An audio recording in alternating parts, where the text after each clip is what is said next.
AJKT Limitless. Bonjour et bienvenue dans cette nouvelle vidéo. Aujourd'hui, nous allons présenter la solution de supervision centrée. Donc avant de rentrer plus en profondeur dans l'interface, on va d'abord jeter un œil à l'architecture supervisée. Donc en haut, on a le réseau de management en 10.1.1.0/24. En point 8, nous avons notre serveur Centréon et il est relié à une VIP. Donc là, on parle du protocole HSRP qui est utilisé sur ces deux routeurs-là, qui sont euh, les cœurs pour accéder au réseau de management en 10.1.1.254. Donc ça permet d'avoir une redondance.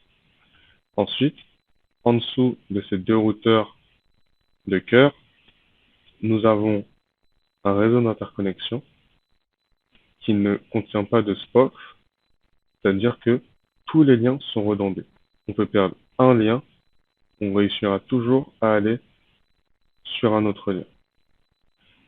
Et nous avons aussi une area OSPF afin que les routes puissent être échangées automatiquement, donc du routage dynamique.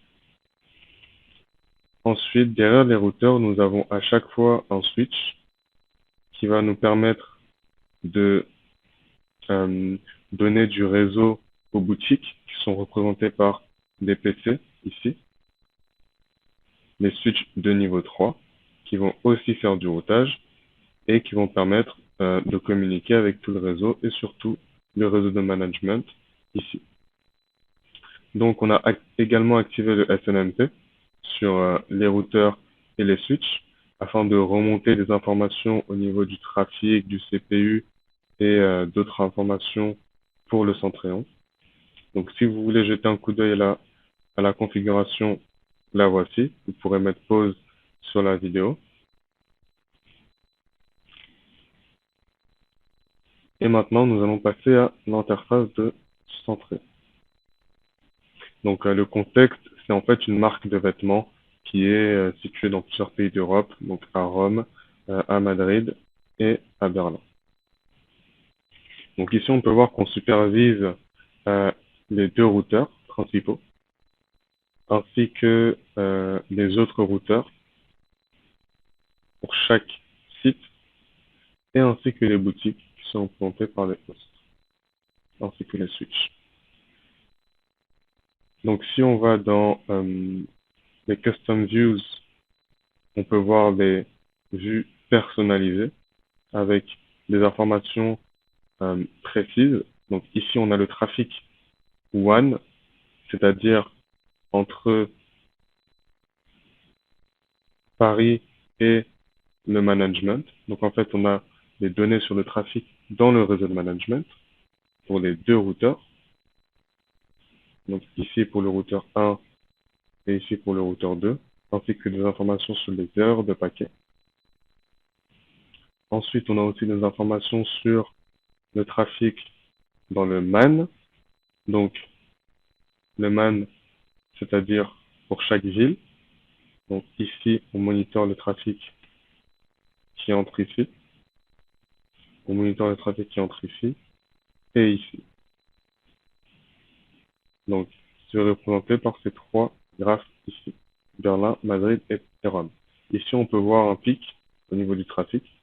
C'est parce que on a effectué un ping sur une interface du switch, donc l'interface E00. On a effectué plusieurs pings avec un datagramme conséquent pour vraiment charger le réseau de la manière suivante. Donc l'IP du switch en question, 3.6. On répète 10 000 ou 100 000.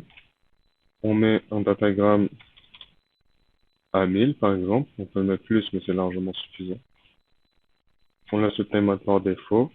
On met pas de commande étendue. On laisse le save par défaut. Et de cette manière-là, on peut surcharger le lien pour ce réseau-là Et Centrion va nous montrer simplement une augmentation drastique du trafic sur un temps donné.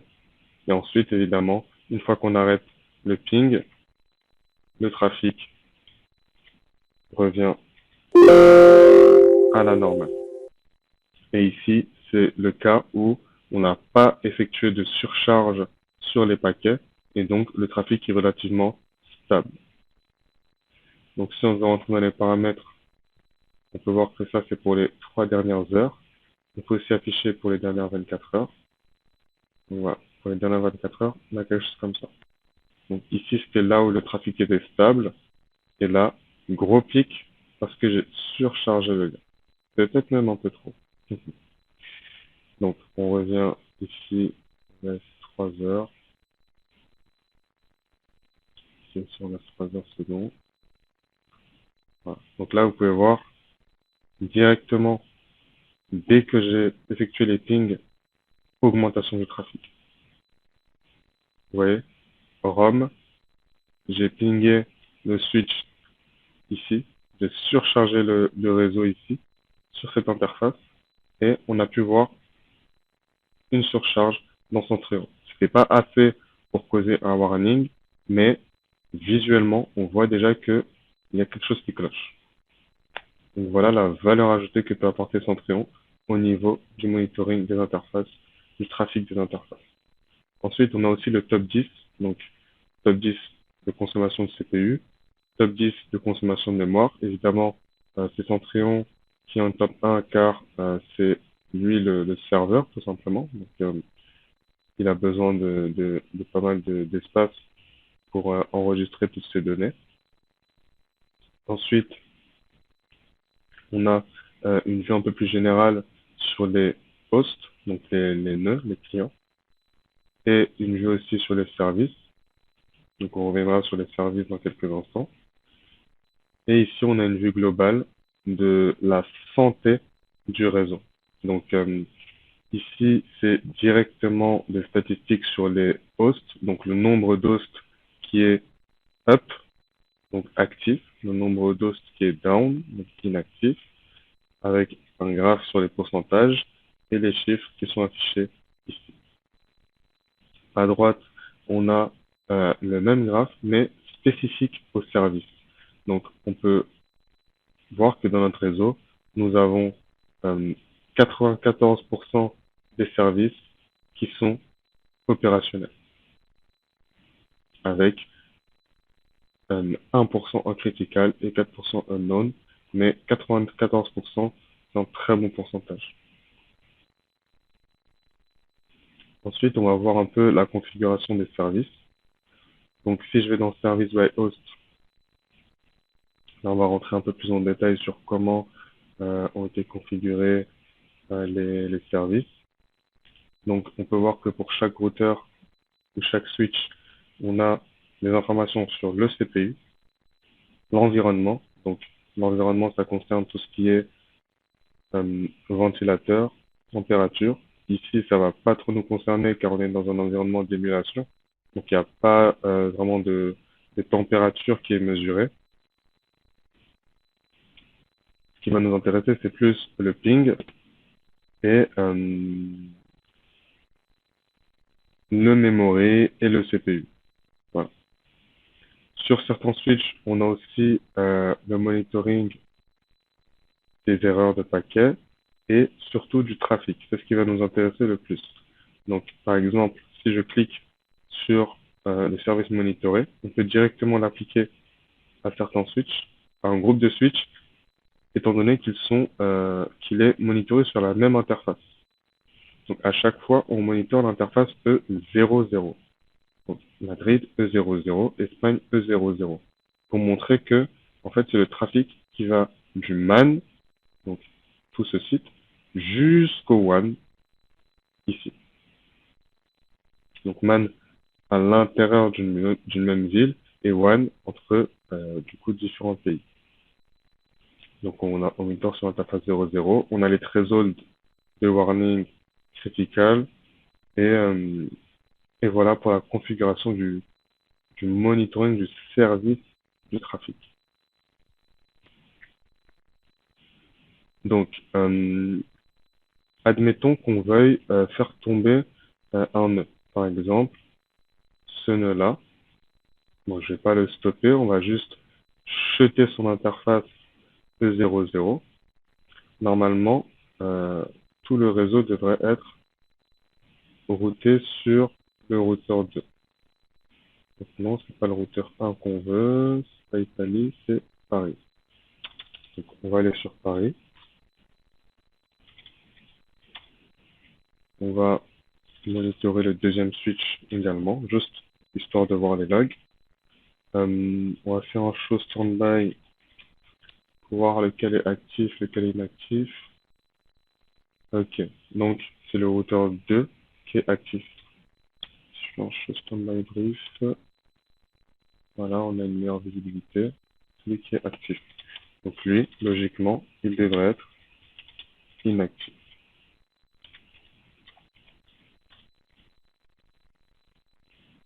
Voilà, il est en standby. Donc je vais plutôt jeter l'interface ici.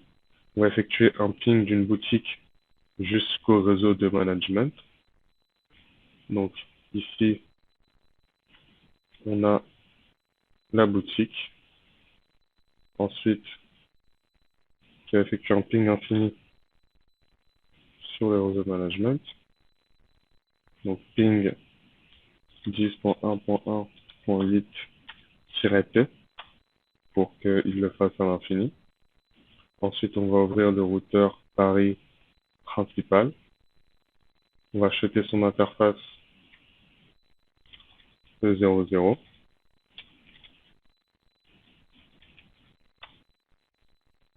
Shut. Et logiquement, sur Paris 01, voilà, directement, on a le state HSRP qui change, vous voyez. Donc là, on passe du standby à active. Et normalement, il y aura le SPF aussi qui va, voilà.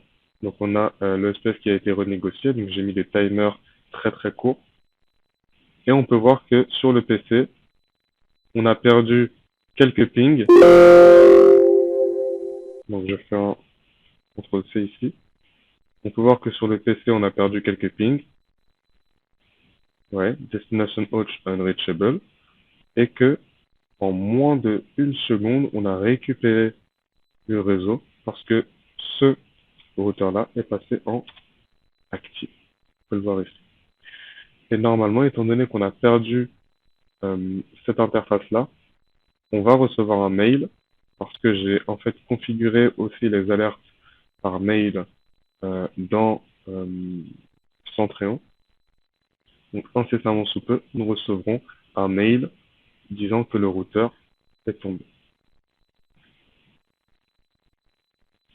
Voilà, donc ici on peut voir que nous avons reçu une alerte pour dire que le nœud FR par RT02 est down.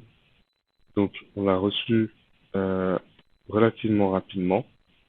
On a la date, on a le nom du routeur, le state et l'adresse IP avec du coup la raison, l'info, qui dit que en gros le routeur a perdu 100% des paquets, on ne sait pas ce qui se passe, il est unreachable et ensuite c'est à nous, ingénieur réseau, d'investiguer. Donc là maintenant, je vais me shotter l'interface. On va également recevoir un mail pour dire que le routeur est revenu. Donc là, il va repasser il va pas être en standby, il va repasser en active par rapport au HSRP. Et du coup, le PC va repasser par ce routeur-là pour accéder au réseau de management. Et dans l'interface de Centréon, donc si je vais dans les nœuds down, donc voilà, il est encore là. Je vais effectuer un check dessus pour que Centréon mette à jour les informations et le repasse dans les nœuds qui sont up. Donc, on peut voir aussi qu'il y a d'autres nœuds qui sont down. Donc ça, c'est plutôt pour la partie firewalling qui sera expliquée dans une autre vidéo. Donc ici, nous avons tous les nœuds qui sont up. Et ici, nous avons une vue sur les services avec tous les services qui sont up. Donc ça, c'est plus les services Centréon du serveur. Et là, voilà, on a les services par rapport aux équipements de notre architecture. Par exemple, ici, je peux voir le graphe directement du routeur principal numéro 1. Et ici, j'ai par exemple les erreurs de paquet sur le routeur 1. Si je clique dessus, j'ai une vue plus détaillée sur les graphes.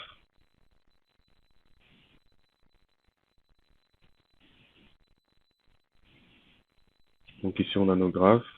Ici, on a les timelines. Et ici, on a les détails. Donc les timelines, c'est un peu des logs sur les événements. Voilà, on a des logs qui sont datés. On a les détails sur le nœud. Et on peut voir que notre routeur est redevenu up. Voilà, il est là. Il n'est plus dans les hosts down.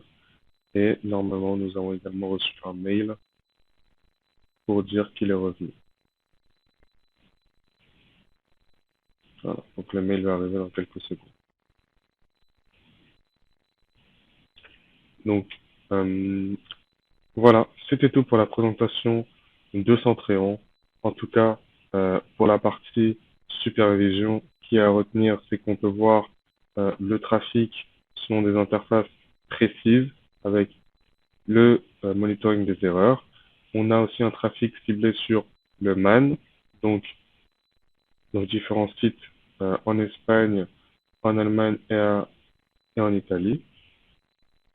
Et on a la capacité de voilà, surcharger les liens, voir un peu ce qui se passe. On a une vue globale sur la santé de notre réseau. Donc ça nous donne un aperçu qui est utile pour faire du reporting aux managers, etc. Donc merci d'avoir regardé cette vidéo et à la prochaine.